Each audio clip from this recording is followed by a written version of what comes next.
പണ്ടൊരു ശൈത്യകാലത്ത് അസഹ്യമായ തണുപ്പ് താങ്ങാനാകാതെ മാളത്തിൽ നിന്നും പുറത്തു ചാടിയ ഒരു പാമ്പ് ഒരു മരപ്പണിക്കാരൻ്റെ ആലയിലെത്തി. അവിടുത്തെ ചൂട് പാമ്പിന് സുഖപ്രദമായി തോന്നി. അതിനാൽ മഞ്ഞുകാലം ആലയിൽ തന്നെ കഴിച്ചു കൂട്ടാൻ പാമ്പ് തീരുമാനിച്ചു. കൊല്ലൻ കാണാതെ എവിടെയെങ്കിലും മൂലയിൽ ഒളിച്ചിരുന്നാൽ മതിയല്ലോ.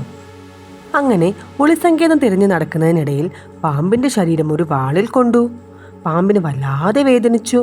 പാമ്പിന് ദേഷ്യമായി. അവൻ വാൾ കടിച്ചെടുത്ത് കുടഞ്ഞു. വാളിൻ്റെ മൂർച്ചയേറിയ ഭാഗങ്ങൾ കൊണ്ട് പാമ്പിൻ്റെ വായ മുറിഞ്ഞ് രക്തമൊഴുകി. പക്ഷേ വാളിൻ്റെ രക്തമാണെന്നാണ് പാമ്പ് ധരിച്ചത്. അതിനാൽ വാളിൽ കുറേ കൂടി ആഴത്തിൽ പല്ലുകൾ താഴ്ത്താനുള്ള ശ്രമമായി. വീണ്ടും ചോരയൊലിച്ചു. അവസാനം പാമ്പ് നന്നേ ക്ഷീണിച്ചു. അപ്പോഴാണ് പാമ്പിന് ബോധം വന്നത്. അപ്പോൾ ഒരു കാര്യം അവന് മനസ്സിലായി.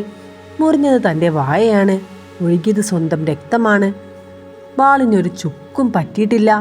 പാമ്പിന് വീണ്ടും കലി വന്നു. പക്ഷേ കോപം ആരോട് തീർക്കാനാണ്? മുൻകോപിയായ മനുഷ്യൻ അവിവേകം പ്രവർത്തിക്കുന്നു.